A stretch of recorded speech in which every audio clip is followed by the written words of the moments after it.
मेरे आका करीम सल्लल्लाहु ताला अलैहि वसल्लम के प्यारे दीवानों, आज ये 10 मुहर्रम शरीफ की शाम 11वीं शब आ गई है।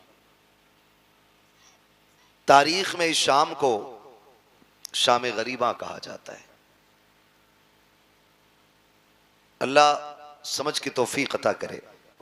यके बाद दीगर शहादतें होती रही, यहां तक के फिर अहले बैत अतहार की बारी आई, अली के घर के शहजादों की बारी आई, अकबर, कासिम, अब्बास, होनो मोहम्मद, यके बाद दीगर शहीद होते रहे। फिर ताजदारे शहादत, शहीदों का इमाम, मेरा इमाम, इमाम अली मकाम मैदान करबला गए, अपनी भी जान का नजराना पेश किया और आपने पूछा मालिक बता तू राजी है कि नहीं। आवाज आई या अय्यतुहन नफ्सुल मुतमइन्ना इरजिई इला रब्बिकी रादियतम मर्दिया फदखुली फी इबादी वदखुली जन्नती। अल्लाहु अकबर। शहादत इमाम हो गई। याद रखिएगा कि जहां से भाई का सब्र मुकम्मल होता है वहां से बहन के सब्र का आगाज होता है। ये करबला शरीफ है, बहुत गौर फरमाइएगा।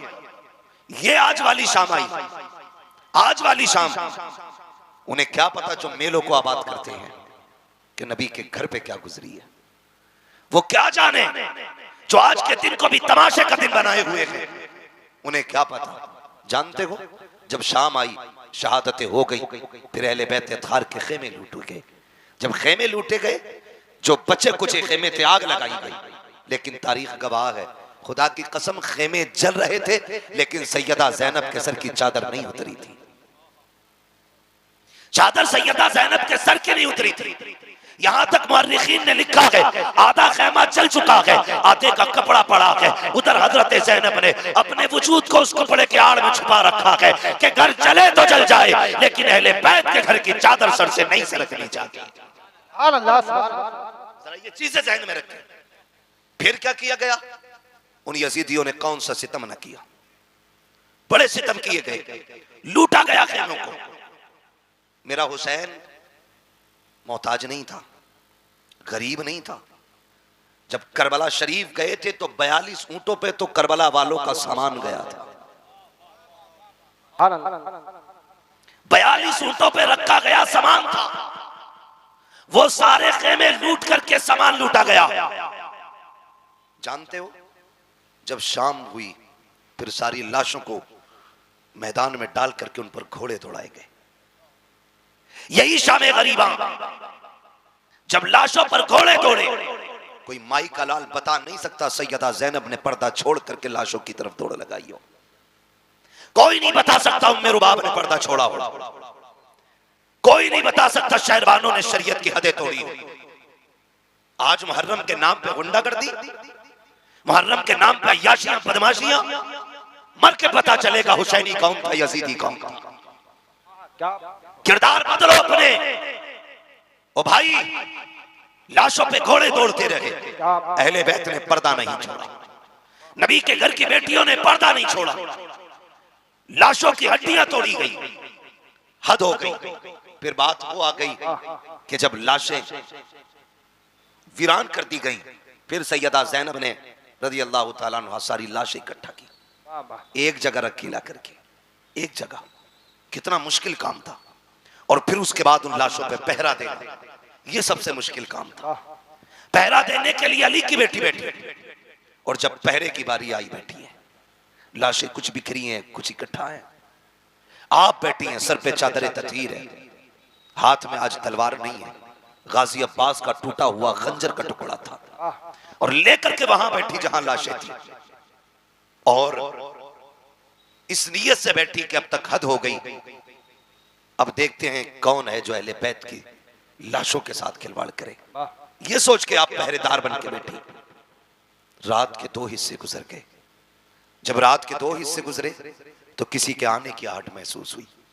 जब आने की आहट महसूस हुई, सैयदा ज़ैनब ने चादर संभाली और अपना खंजर का टुकड़ा संभाला।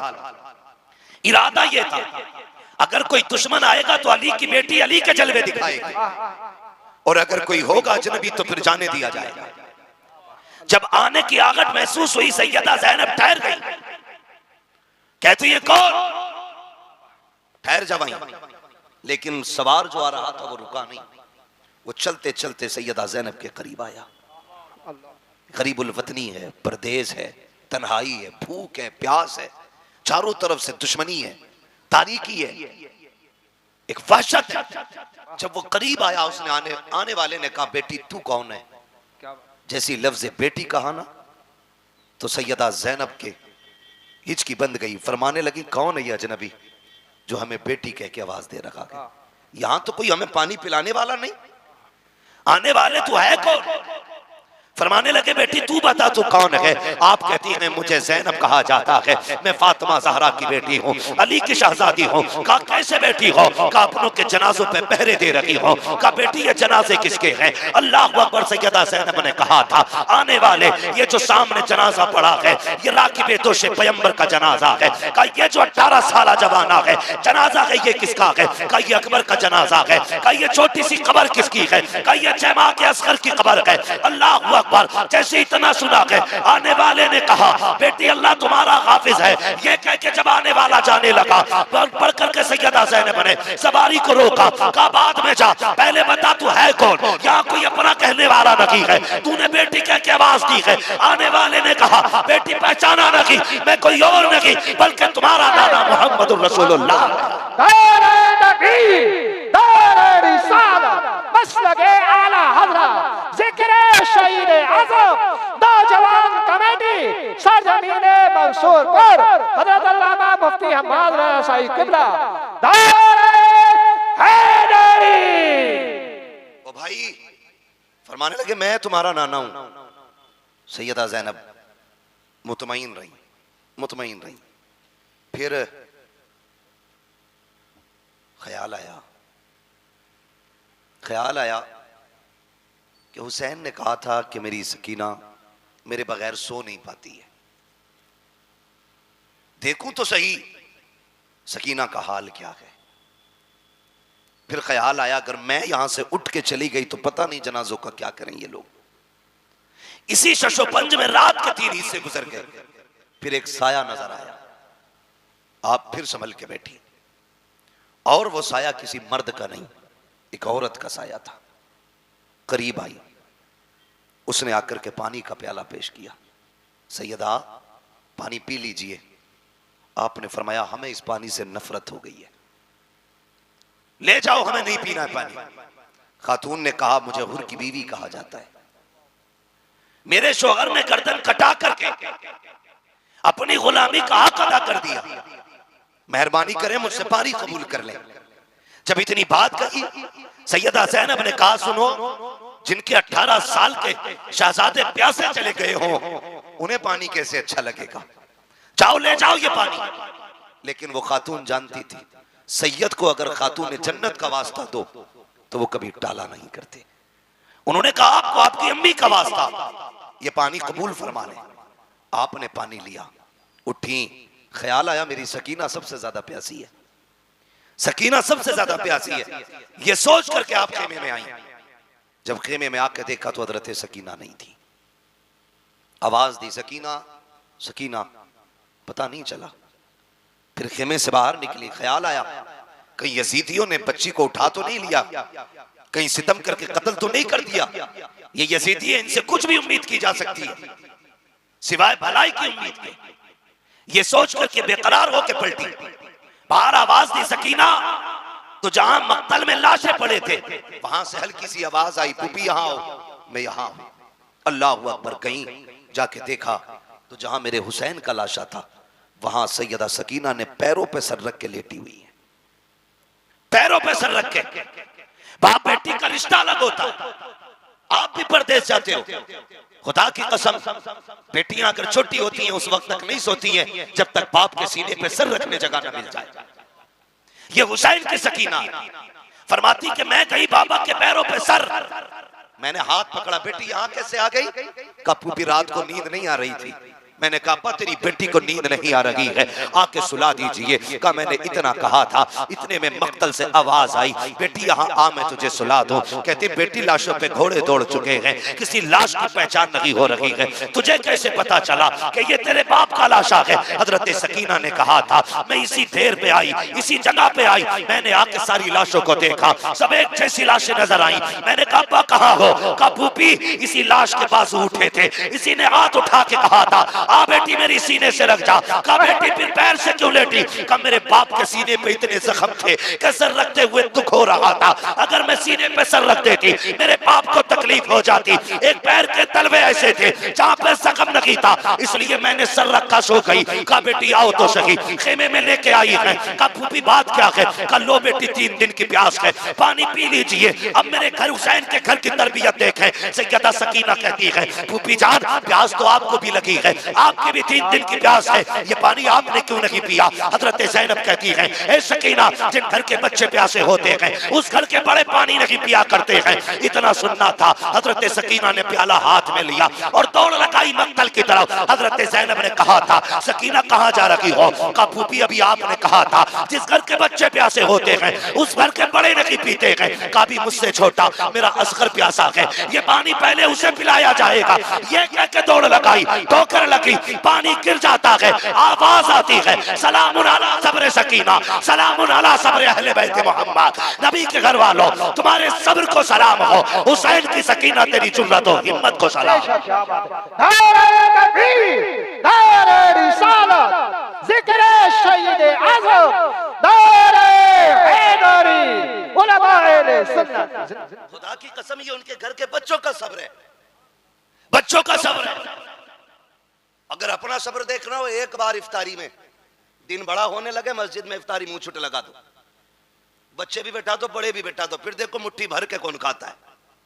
ये हमारी तरबियत है, ये उनकी तरबियत। 3 दिन के प्यासे हैं, लेकिन फिर भी अपने से ज्यादा दूसरे का ख्याल है, दूसरे का ख्याल है। जानते हैं जब 11 की सुबह आई, यजीदियों ने इमाम ज़ैनुल आबिदीन को कैद कर रखा था। कहने लगे ज़ैनुल आबिदीन तैयारी कर लो। फरमाने लगे किस चीज की तैयारी? यजीदियों ने कहा सफर करना है। आपने फरमाया परदेसियों की कोई तैयारी नहीं होती है, जहां चाहो ले चलो, हम परदेसी हैं। तारीख गवाह है सबसे पहले बेड़ियां तारीख में हजरत इमाम ज़ैनुल आबिदीन के पैरों में डाली गई, गले में तोक पैरों में बेड़ियां। और जब तोक डाल करके चलाया गया तो इतना वजनी तोक था कि उसके वजन से आप इतने झुक के चल रहे थे जैसे नमाजी रुकू में रहता है। ये कंडीशन थी। लेकिन नबी के घर वालों तुम्हारी हिम्मत को सलाम। और पीछे से चंद कुत्तों की ड्यूटी थी कोड़े बरसाने की, कोड़े बरसाने की।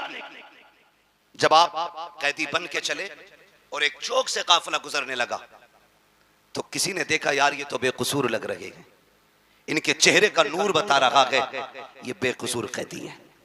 उसने आगे बढ़ के कहा बेकसूर कैदी मेरे हक में दुआ कर दे। जानते इमाम ज़ैनुल आबिदीन ने हाथ उठाए और फरमाया खुदा तुझे किसी मुसलमान का कैदी ना बनाए।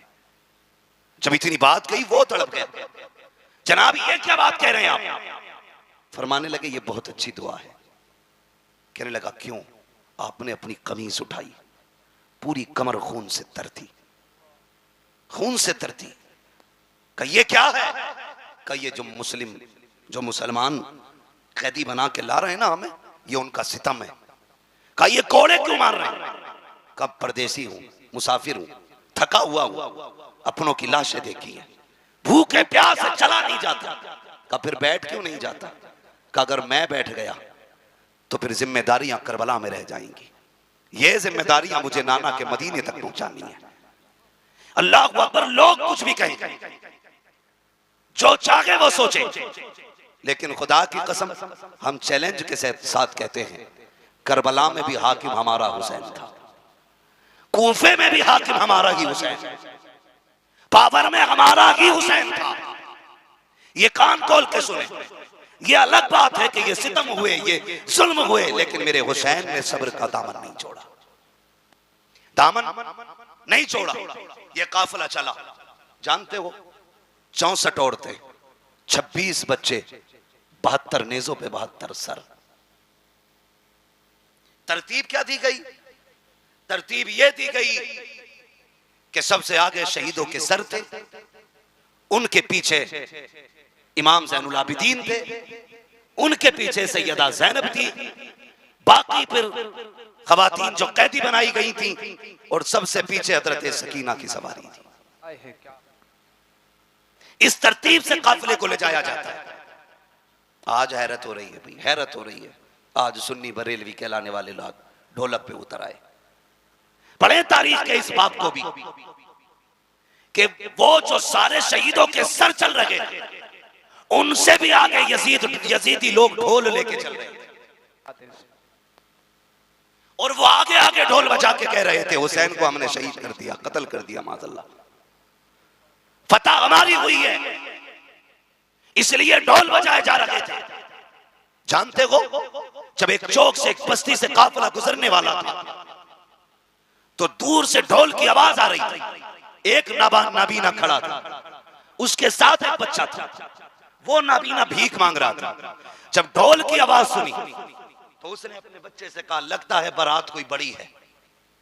जब बारात बड़ी है तो फिर दूल्हा भी बड़ा होगा। काबा कहना क्या चाह रहे हो? का बेटे देख जरा बारात कैसे लोगों की।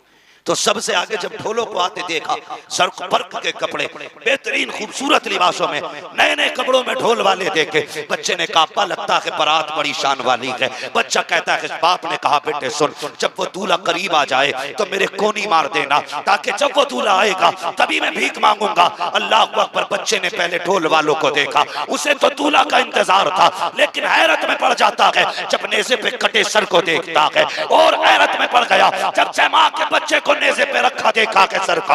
बच्चा होश खो बैठता है, और धीरे धीरे ये ढोल वाले करीब आए। बच्चा अपने बाप की तरफ सिमटना शुरू कर देता है, क्योंकि आज तक तारीख में यह मंजर किसी ने नहीं देखा था कि 18 साल का सर, 6 माह का सर, 56 साल का सर नेज़े के ऊपर हो। जैसे कि सर करीब आए हैं, सर आके गुजर जाते हैं। बच्चे को कुछ होश आया, उस वक्त सैयदा ज़ैनब की सवारी गुजर रही थी। बच्चे ने बाप के कोनी मारी। उसने ये सोचा शायद दूल्हा गुजर रहा है। उसने कहा, तुम्हें खुदा का वास्ता, नबी का वास्ता, अली का सदका अता करो, नबी का सदका अता करो। जैसी तरह कहा है, आज बड़े जमाने के बाद सैयदा ज़ैनब ने अली का नाम सुना था, नबी का नाम सुना था। कहती, फिजा का जी बेटी का जल्दी कीजिए, इससे कहिए एक बार और अली का नाम ले, एक बार और नबी का नाम ले। आपने कहा, फिर से कह जो तूने कहा है। उसने फिर से कहा, एक बार और कह जो तूने कहा है। उसने फिर से कहा। उसके बाद कहती है, मैं पता क्या चाहिए। उसने कहा, फकीर हैं, मोहताज हैं, भीख दे दीजिए। हम तो भीख लेने खड़े हैं। आपने बच्चे की तरफ देखा, फरमाया, जल्दी आ,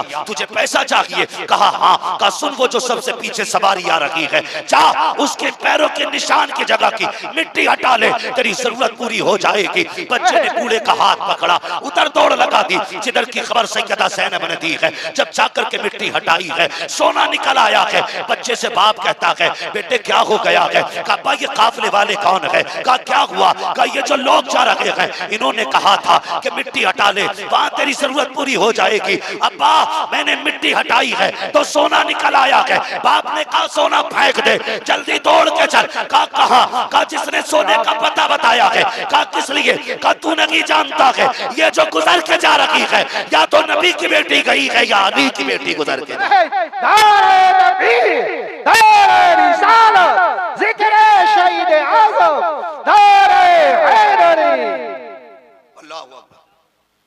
फरमाने लगी।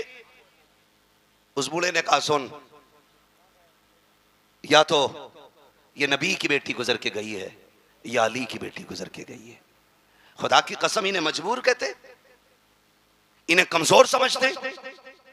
गलती ना करना, बातें बहुत सारी है, मगर तवज्जो करें। इस बात को आखिरी बात समझ के सुन लें। तवज्जो है, जरा कह दें या हुसैन। जितने लोग सुन रहे हैं सारे बस वही बोलें, वाह हुसैन। और जोर से बोलें, वाह हुसैन। हाँ, सुने बहुत गौर से। हम हाय हुसैन वाले नहीं, हम वाह हुसैन वाले लोग हैं। तवज्जो करें। ये काफिला चला, काफिला चलते चलते एक जंगल से गुजर रहा था। जंगल से जब काफिला गुजरने लगा तो एक खातून अपनी गोद में दुपट्टे में गठरी में कुछ छुपाए खड़ी थी। ये यजीदी फौजी दौलत के कुत्ते ये आगे आगे चले गए। उस खातून ने पूरे काफिले को रोका, ठहरो। कहा क्या बात है? कहा तुम्हारे अंदर कोई तबीब है? कहा क्यों? कहा मेरा बेटा बीमार है, एक ही बेटा है, 7 बेटियां हैं, मुझे डर है कहीं वो मर ना जाए। कहा अगर तुम में कोई तबीब हो तो मेरे बेटे को देख ले। तो शिमर को, इन लाइनों को मजाक सूझी। इन्होंने मजाक के तौर पे इमाम ज़ैनुल आबिदीन की तरफ मुंह किया और बूढ़ी से कहने लगे हम तो तबीब नहीं है, लेकिन इससे पूछ ले ये जो कैदी है शायद ये तबीब है। बूढ़ी गई जाके कहने लगी परदेसी क्या तू तबीब है? आपने कहा अल्हम्दुलिल्लाह, सिर्फ मैं नहीं, मैं भी हकीम, मेरा बाप भी हकीम, मेरा दादा भी हकीम, मेरा घराना ही हकीमों का है। क्या इलाज कर देगा? फरमाने लगी बिल्कुल, लेकिन सुन मां, मैं कैदी हूं और हम इनके कैदी हैं, इनसे इजाजत लो और हम चलेंगे तुम्हारे साथ। जब बूढ़ी इजाजत लेने गई, वो तो थे दौलत के कुत्ते, उन्होंने क्या कहा? उन्होंने सीधी बात कही कि क्या देगी इसके बदले में?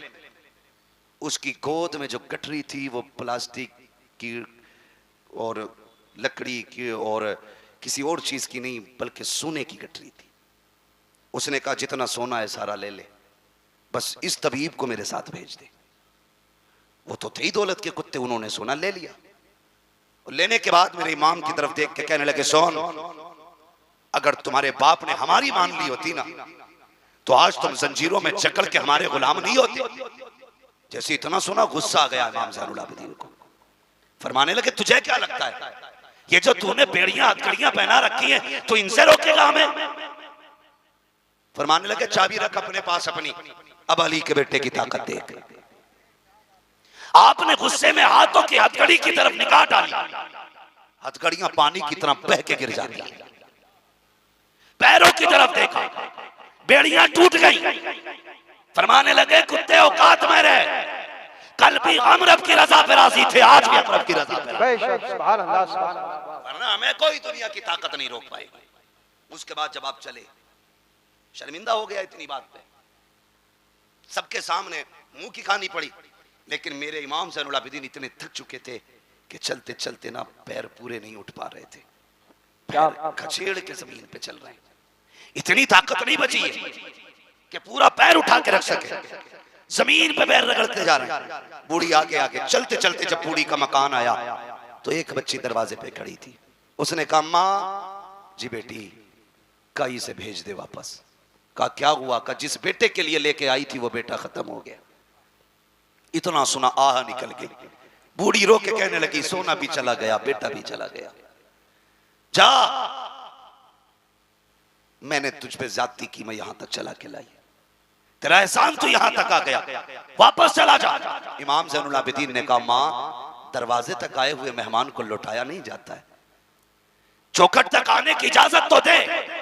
बूढ़ी ने कहा क्या करेगा बेटा, तेरा वक्त जाये होगा, तेरा टाइम खर्च होगा, तू परदेसी मुसाफिर, जाने कब का चला है, कब तक चलेगा, कुछ खाया कि नहीं खाया, ए बेटे अब यहाँ आके वक्त जाये न कर। कहा माँ मुझे दरवाजे तक आने की इजाजत दे। इमाम ज़ैनुल आबिदीन को इजाजत मिली। आप जैसी घर के अंदर कदम रखते हैं क्या देखते हैं, दो बहनें बैठी हुई है, एक सर की तरफ बैठी है, दूसरी पैरों की तरफ बैठी है, दो जवान के ऊपर कपड़ा पड़ा है। एक कहती है भैया बड़ी हसरतें तेरे साथ थी, तू हमारा इकलौता भाई, आपने चंद जुमले सुने रो देते हैं। एक बच्ची देख के कहती है भाई हमारा गया है, तू क्यों रो रहा है? उसने ये कहा जब मैंने तुम्हारे भाई को देखा तो मुझे सुगरा के अकबर की याद आ गई है, मुझे तुम्हारे सूरत को देख के अपनी मदीने वाली बहन की याद आई है। आप ये कहते हैं और उसके बाद आगे बढ़ते हैं। उस नौजवान के ऊपर से चादर उड़ाई और हटाने के बाद कहते हैं नौजवान उठ, बहनों को रुलाया नहीं जाता है, बहनों को हंसाया जाता है। इतना कहा नौजवान उठ के बैठ जाता है। आपने जैसी नौजवान को उठाया है,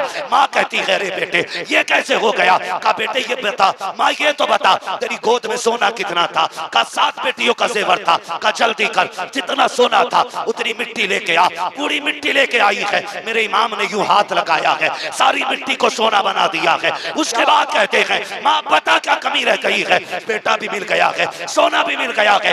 ये कह के पलटने लगे, बूढ़ी ने दौड़ के कदम पकड़े। कहा ओ शहजादे जरा ठहर तो सही, अरे रुक तो जरा, बता तो सही तू है कौन, कहाँ का रहने वाला है, बता ये शाने कहाँ से लेके आया है, ये रुतबे कहाँ से मिले हैं? आप कहते अम्मा ये ना पूछ, अब मुझे जाने दे। बूढ़ी कहती बता ना बेटे क्या मामला है? कहा वो बता बेटे, वो 72 नेज़ों पे सर किसके थे? आपने कहा उसमें कुछ सर मेरे घर वालों के हैं, मेरे चचा के हैं, मेरे भाइयों के हैं, मेरे बाप का भी सर उसमें है, मेरे भाइयों के सर भी उसमें है। कहा बेटे एक बात समझ में नहीं आई, तूने मेरा एक जिंदा कर दिया, अपने 72 जिंदा ना कर सका, क्या राज है इसमें? आप कहते माँ मेरी मजबूरी है, अगर मजबूरी ना होती तो जैसे तेरा एक जिंदा हुआ है वैसे मेरे 72 भी जिंदा हो जाते। आपने जैसे इतना कहा, बूढ़ी कहती बेटे समझ में नहीं आया। कहा माँ सुने, यहाँ समझ में नहीं आएगा, वहां चल जहाँ नेज़ों पे सर है, सारी चीजें समझ में आ जाएंगी। बूढ़ी फिर वापस आई है। कहा बेटे अब बताना, मेरा इमाम उस नेज़े के पास आया जिस नेज़े पे इमाम आली मकाम का सर रखा हुआ है। आप बाप के सर के पीछे खड़े हुए और कहते हैं अब्बा जी वो कुरान पढ़ के सुनाओ जो करबला से यहाँ तक पढ़ के सुनाया है, फिर से वो तिलावत सुनाओ जो करबला से यहाँ तक सुनाई है। मुअर्रिखीन ने लिखा है कि सर हुसैन नेज़े पे खुद घूमा, रुख हुआ ज़ैनुल आबिदीन की तरफ और सूरह रहमान की तिलावत शुरू हो जाती है। सूरह रहमान की तिलावत मेरे इमाम के सर ने की है। आप कहते अम्मा अब कुछ समझ में आया कि नहीं? माँ कहती मैं नहीं समझी, मेरा इमाम कहता है ए माँ जिंदा वो किए जाते हैं जो मर जाया करते हैं, जो पहले से जिंदा होते हैं वो जिंदा नहीं किए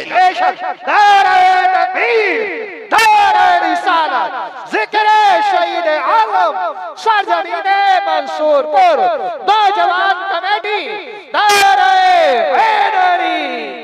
आप फरमाते माँ जिंदा वो किए जाते हैं जो मर जाया करते हैं, जो पहले से जिंदा हूं वो दोबारा जिंदा नहीं किए जाते हैं। माँ ये जो 72 नेज़ों पे 72 सर हैं, ये मुर्दों के नहीं है, ये जिंदों के सर हैं। ये किनके सर हैं? जोर से और जोर से, किनके? जिंदों के सर हैं। इनको अपनी औलाद का भी पता है, इनको हालात का भी पता है, इनको दौर का भी पता है। अल्लाह सलामत रखे आप लोगों को। ओ भाई ये करबला शरीफ का सफर पूरा 12 मुहर्रम से शुरू हुआ, 12 मुहर्रम से शुरू हुआ और 27 रमजान को मुकम्मल हुआ है। कितना? 12 को शुरू हुआ, 27 को मुकम्मल हुआ। आप गिनती लगा लें, गिनती जोड़ेंगे लगभग 9 महीने लगेंगे। कितने? बोलें जोर से और जोर से। 9 माह मुकम्मल सफर लगे। जानते हो अली की बेटी की जुर्रत देखे, 9 महीने सफर किया है, पैदल सफर किया है, सफर करके भी आई है, कुरान पढ़ती भी आई है। जब सफर मुकम्मल मदीने में जाके हुआ और इमाम ज़ैनुल आबिदीन का बाजू पकड़ के कहा ज़ैनुल आबिदीन ये क्या आ गया? फूफी आपको भी मालूम है ना, ये तो नाना का मज़ार है। कहा बेटे पता तो है लेकिन तुझसे भी कहलवाना। कहा फूफी ये नाना का मज़ार है। फिर आपने रुख किया करबला की तरफ। कहा हुसैन गवाह रहना, मैंने तेरी अमानत को हिफाजत के साथ हुजूर के मदीने तक पहुंचा दिया है। हुजूर के मदीने तक पहुंचाया। 9 महीने सफर किया, पैदल सफर किया, लेकिन जानते हो इस 9 महीने में सैयदा ज़ैनब ने 72 कुरान मुकम्मल किए थे। कितने? जोर से कितने? 72 कुरान अली की बेटी ने पढ़े। क्या आज हमारी बेटियों ने 72 आयतें पढ़ी हैं? कुरान के 72 कलमे ही पढ़े, 72 हर्फ ही पढ़ लेती। वो भाई अपने घरों के अंदर जाके ये सब काम करो। कुरान हुसैन के साथ है और हुसैन कुरान के साथ है। हुसैन उसी के साथ होंगे जिसके साथ कुरान भी होगा, और कुरान उसी के साथ होगा जिसके साथ हुसैन भी होंगे। इसलिए अपने घरों के अंदर कुरान की आदतें डालो, नमाजों की पाबंदी करो। मैं अक्सर कहता हूं बचा के कूफे से आबिद को लेके आई है, कमर पे बारे इमामत उठा के लाई है, अली की बेटी को झुककर सलाम कर इस्लाम, तेरी अमानतें घर तक बचा के लाई है। बेशक सैयदा ज़ैनब इमाम ज़ैनुल आबिदीन को मदीने तक लेके आई, जो वादा था हुसैन से पूरा कर दिया। और जानते हो करबला से वापसी के बाद 15 साल सैयदा ज़ैनब जिंदा रही, लेकिन कभी घर से बाहर कदम नहीं निकाला, क्या कभी नहीं निकाला। यहां तक कि पड़ोसियों ने भी आपको निकलते नहीं देखा। हद तो तब हो गई जब शोहर ने कहा दवा ले ले, डॉक्टर तबीब से मिलने, फरमाने लगी नहीं मैं जहरा की बेटी हूं, मैं पर्दा नहीं तोड़ूंगी। कहा नाना के दीन में तबीब को औरत को दवा लेने के लिए हाथ पैर दिखाना जायज है? कहा ये तो शरीयत है जो आप कह रहे हैं कि दिखाना जायज है, लेकिन अजीमत यह है कि मर जाए किसी के सामने चेहरा ना खोले। हमने अजीमत हुसैन से करबला में सीखी। कहा कैसे? कहा जब लाशों पे घोड़े दौड़ रहे थे, हमें हुसैन ने मना कर दिया था कि कुछ भी हो जाए मुस्तफा की शरीयत नहीं छोड़नी है। खुदा की कसम 15 साल जिंदा रही, कभी घर से कदम नहीं निकाला, और जमाने को दिखा दिया कि अली की बेटियां पर्दा कैसे करती हैं। आज हम पे भी लाजिम है हम अपने घरों के अंदर पर्दे को आम करें। खुदा की कसम अगर किसी भाई की कोशिश से बहन पर्दे वाली हो गई, बाप की कोशिश से बेटी पर्दे वाली हो गई, शोहर की कोशिश से बीवी पर्दे वाली हो गई, तो अगर ये जन्नत में जाएगी, अल्लाह बाप को, भाई को, शोहर को, तीनों को भी जन्नत अता फरमाएगा। जरूरी यह है कि हम शरीयत को आम करें, मुस्तफ़ा जाने रहमत के दीन को मजबूती से पकड़ें। पूरा पैगाम करबला शरीफ का आप पढ़ लीजिए। बहुत सारे जुल्म करबला शरीफ में हुए, लेकिन उन्होंने सब्र नहीं छोड़ा, शरीयत नहीं छोड़ी, दीन नहीं छोड़ा। इमाम ज़ैनुल आबिदीन के हवाले से बेशुमार रिवायतें मौजूद हैं। बस एक बात मैं भी बता दूं, आपके खेमे में ना जब बदला लेने की बारी आई, किसकी? मुख्तार सक़फ़ी ने जब बदला लिया था और ये यजीदी जाने चुरा चुरा के भाग रहे थे, तो एक भागते भागते जंगल में उसे कोई ठिकाना नहीं मिला, तो एक झोंपड़े में जाके घुस गया, और वो झोंपड़ा किसी अजनबी का नहीं, इमाम ज़ैनुल आबिदीन का था। इमाम ज़ैनुल आबिदीन की क़यामगाह थी, मुख्तार सक़फ़ी की फौजें पीछे थी। पनाह लेने के लिए खेमे में घुसा, प्यास लगी थी, कहा पानी मिलेगा? आपने एक प्याला दिया, कहा और चाहिए, दूसरा प्याला भर के दिया, कहा और चाहिए, तीसरा प्याला भर के जब दिया, इसने हाथ में लेके कहा लगता है तुमने मुझे पहचाना नहीं। कहा क्यों? कहा अगर पहचान लेते तो मुझे पानी ना पिलाते। मेरे इमाम ज़ैनुल आबिदीन की आंख में आंसू आ गए, फरमाने लगे कैसी बातें करता है, अपने बाप के कातिल को कोई भूल सकता है? क्या मैं तेरे चेहरे को भूल जाऊंगा? क्या तू वो शिमर नहीं है जिसने मेरे बाप के गले पे खंजर चलाया था? तू वही तो कुत्ता है। कहा फिर मुझे पानी क्यों पिलाया? हमने तो तुम्हारे ऊपर नहरे फुरात के पैरे सख्त कर दिए थे, तुम पानी पिला रहे हो। फरमाने लगे सुन, कल हम तुम्हारे मेहमान बने थे, आज तू हमारा मेहमान बना है। जो तुमने किया वो तुम्हारा दस्तूर था, जो हम कर रखे हैं ये नबी के घर वालों का दस्तूर। ओ भाई, कोई वफा, मोहब्बत, ताकत कोई सीखे तो अली के बेटों से। वो कहा था अली का घर भी क्या घर है कि उस घर का हर एक बच्चा जिसे देखो वही शेरे खुदा मालूम होता है, जिसे देखो वही शेरे खुदा मालूम होता है। मेरे नबी ने फरमाया लोगों मुझसे प्यार करना चाहते हो, मेरे हुसैन से प्यार करने लगना। मेरे हुसैन का प्यार गोया मेरा प्यार है, मेरा प्यार है। अल्लाह अराकीनी कमेटी की मोहब्बतों को सलामत रखे, आप लोगों के जज्बों को सलामत रखे। इतनी रात तक बैठ के आपने अली के बेटों की बातें सुनी है। जब क़यामत में कोई किसी की सुनने वाला नहीं होगा, इंशाअल्लाह हम गुनाहगारों की सुनने के लिए हुसैन आ जाएंगे, हुसैन आएंगे। वो कहा था ना आ गए कब्र में भी छुड़वाने, दर्द कितना है उम्मती के लिए। ओ भाई, हम उनसे वफा करें जो ज़माने से वफा करते हैं। अल्लाह ताला हमें करबला वालों की खैरात अता फरमाए, हमें अहले बैत का सदका अता फरमाए। अल्लाह हम सबको ज़हरा के लालों का सदका अता करे, मौला अली के पालों का सदका अता करे, मुस्तफ़ा जान रहमत के नौनिहालों का सदका अता करे। फरमाया गया इन्नल्लाह मअस साबिरीन, अल्लाह सब्र करने वालों के साथ है। मदद ये नहीं है कि तलवार की धार बढ़ जाए, मार काट में पावर आ जाए, ये मदद ज़रूरी नहीं है। मदद इसको कहते हैं कि खुद कट गए, लेकिन आज भी कटने के बावजूद पूरी दुनिया में वही मौजूद हैं जो कट गए थे, और काटने वालों का नामो निशान तक नहीं है। पूरी दुनिया घूम लो, कोई नहीं कहेगा मैं शिमर की औलाद से हूं, मैं खोली की औलाद से हूं, मैं इब्ने ज़ियाद की औलाद से हूं। कोई नहीं कहेगा मैं इब्ने साद की औलाद से हूं। कोई नहीं कह सकता यजीद की औलाद से हूं। दुनिया घूम के आओ, खुदा की कसम, कोई कहेगा मैं इमाम जाफर की औलाद से हूं, कोई कहेगा इमाम बाकिर की औलाद से हूं, कोई कहेगा मूसा काजिम की औलाद से हूं। अली के घर की नस्ल आज भी जमाने में है और खुदा की कसम सुबह क़यामत तक रहेगी, सुबह क़यामत तक रहेगी। और इसी नस्ल के बारे में मेरे इमाम ने कहा था, तेरी नस्ल पाक में है बच्चा बच्चा नूर का, तू है ऐने नूर तेरा सब घराना तेरा। आखिर में सुस्ती क्यों आ रही है? तू है ऐने नूर तेरा, सब घराना। आखिर में भी देखो ड्यूटी और हाजिरी वैसी लगनी चाहिए जैसी शुरू में लगी थी, ताकि फरिश्ते जाके बताएं मौला जैसे शुरू में सुन रहे थे वैसा आखिर तक सुनाए। तेरी नस्ल पाक में है बच्चा बच्चा नूर कर, तू है ऐने नूर तेरा, सब घराना। नूर कर। और जो मैं कह रहा हूं खुदा करे वो आप समझने लग जाए।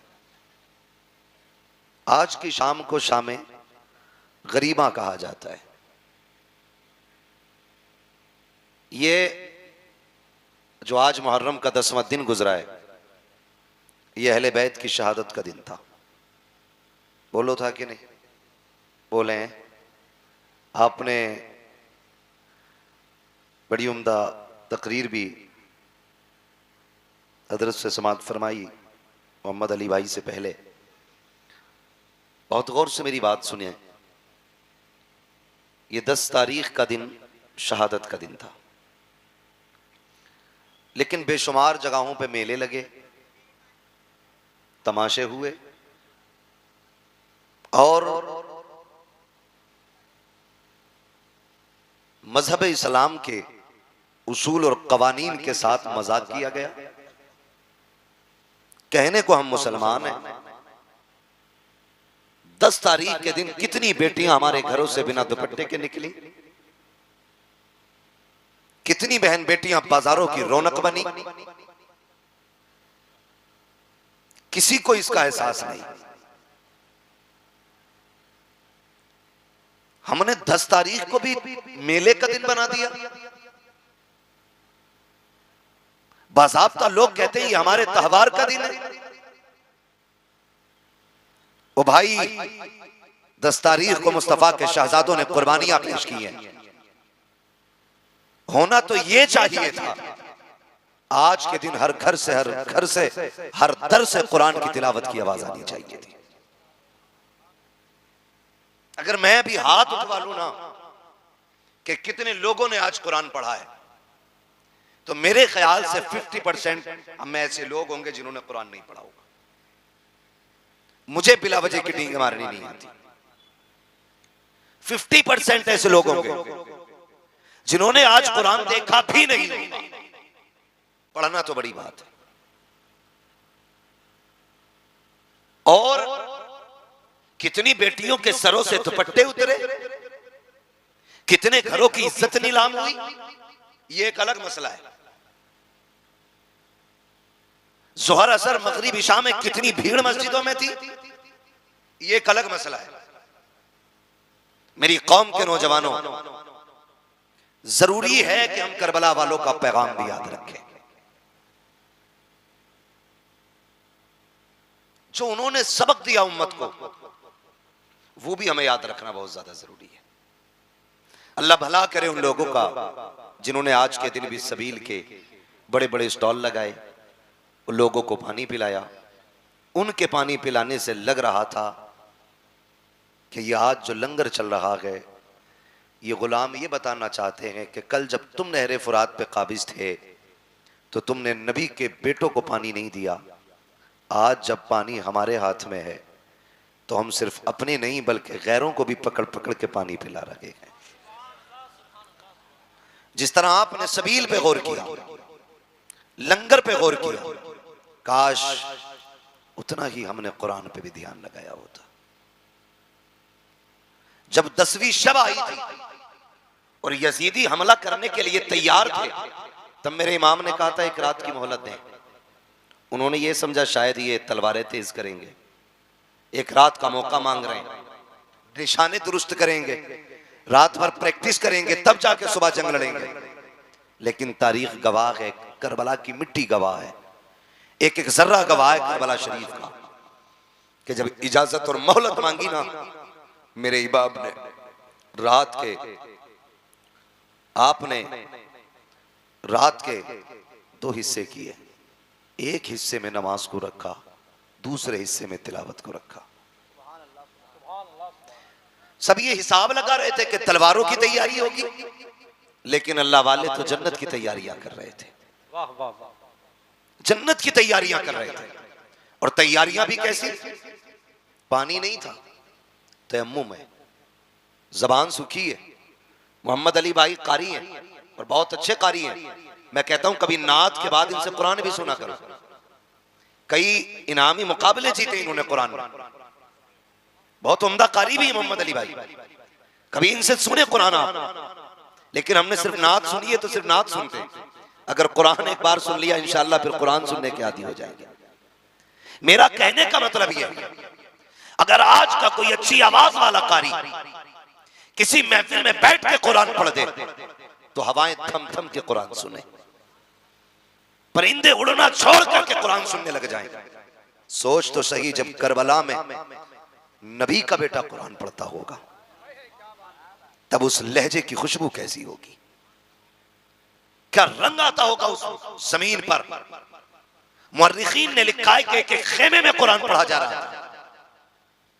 आज एक एक घर से कुरान उड़ गया है, बुरा मत मानिएगा। एक एक घर से कुरान उड़ गया। अगर घर के अंदर 4 बंदे हैं तो 6 मोबाइल तो हैं, 3 नहीं है। 4 के पास 6 मोबाइल हैं, 3 नहीं है, लेकिन कुरान एक ही है।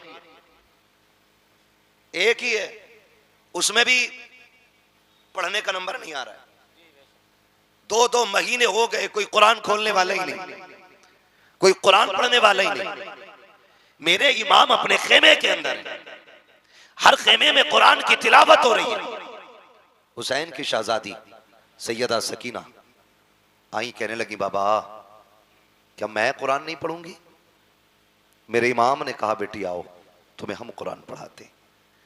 मैं उस बच्ची की बात कर रहा हूं जिसकी उम्र में भी इख्तिलाफ है। बाज ने 4.25 साल लिखा है, बाज ने 7 साल उम्र लिखी है। अगर 7 साल भी मान दो तो ये वो छोटी बच्ची थी जो काफिले में सबसे छोटी थी, लेकिन इसको भी शौक हुआ कुरान पढ़ने का। इसको भी शौक हुआ कुरान पढ़ने का। उन्होंने कुरान की पाबंदी की, फजर तक कुरान पढ़ा, फजर की नमाज अदा हुई। फजर की नमाज के बाद फिर जब आमिर इब्ने साद की जानिब से जंग का आगाज हुआ, यके बाद दीगरे जाने जाती रही। जब जानों की कुर्बानियां होती रही, याद रखिएगा हुसैन के साथ में मुस्तफा के 9 सहाबा भी आए थे। कितने सहाबा बोले? कितने? 9 सहाबा। कितने? जोर से कितने? 9 सहाबा भी मुस्तफा के थे, लेकिन उनकी मोहब्बतों को सलाम सहाबा इकराम ने उस वक्त तक खानदाने नबुव्वत के किसी फर्द को जाने नहीं दिया जब तक अपनी जानों की कुर्बानियां पेश नहीं कर दी। जब जानिसार जाने लुटा चुके फिर अहले बैत थार की बारी आई। फिर अहले बैत थार की बारी आई। उनमें भी आप देखें कई बार आएंगी जमातें, टीमें आएंगी, कहने लगी हजरत अली को उनसे इख्तिलाफ, हजरत उमर को उनसे इख्तिलाफ, अबू बकर सिद्दीक को वो नहीं मानते, उमर को वो नहीं मानते। आप खुद फैसला करें। मेरे इल्म के मुताबिक मैदान करबला में हजरत अली के 6 बेटे मौजूद थे। कितने? 6। जोर से कितने? और बोले कितने? 6 बेटे हजरत अली के मौजूद थे। जो बताना चाहता हूं वो ये बात है कि उनमें एक बेटे का नाम अबू बकर इब्ने अली है, दूसरे बेटे का नाम उमर इब्ने अली है, तीसरे बेटे का नाम उस्मान इब्ने अली है। अब मुझे एक बात बताओ, अगर मुझे आपसे नफरत है तो मैं आपके बेटे के नाम पे अपने बेटे का नाम रखूंगा? आप रखोगे? नफरत अगर होती है तो नाम नहीं रखे जाते। ये नफरत की तो वजह है जो किसी का नाम यजीद है तुम्हारे गांव में कोई यजीद? बोले है? सुना कहीं? नहीं है ना? क्यों? क्योंकि नफरत ही इतनी है लोगों को यजीद से। कोई अपने कुत्ते का नाम भी यजीद रखना नहीं चाहता। और हर घर में झांक के देखो, हर घर में एक हुसैन जरूर मिलेगा। वाह वाह वाह वाह। हर घर के अंदर एक हुसैन मिलेगा।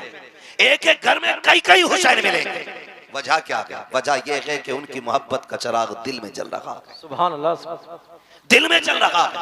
इनके दरमियान मोहब्बत थी, तभी तो नाम रखे गए, तभी तो नाम रखे गए। और मैं तो चैलेंज करता हूं राफसियों की उन नाजायज औलादों को कि जो कहते हैं ये आपस में मुख्तलिफ थे, अलग थे। तारीख का ये बाब उठा करके देखो, जब अली के निकाह की बारी आई है तो रिश्ते का मशवरा देने वाला उमर है, और जिसने निकाह में जगह दिया है उस जात को सिद्दीक अकबर कहा जाता है, जिसने निकाह का खर्चा उठाया उस जात को उस्मान गनी कहा जाता है। नारे तकबीर, नारे रिसालत, अज़मत अहले बैत, अज़मत सहाबा। वाह वाह वाह, क्या बात। इनमें तो इतना प्यार था, इनमें इतना प्यार है। और ये जिसकी ना असल का पता ना नस्ल का पता, ये झगड़े बता रहा है। शर्म आनी चाहिए, गैरत आनी चाहिए। मैं इसीलिए कहता हूं शुक्र है मेरे रब का, शुक्र है मेरे रब का कि रब ने हमें बरेलवी बनाया है। बोले सुभान अल्लाह। सारे बरेलवियों से मेरी गुजारिश है, शुक्र है रब का कि रब ने हमें बरेलवी बनाया है। और मैंने पहले ही कही कि बरेलवियों का दामन न अहले बैत की तौहीन से दागदार है, न हुजूर के सहाबा की तौहीन से दागदार है। यके बाद दीगर शहादतें होती रही, यहां तक के फिर अहले बैत अतहार की बारी आई।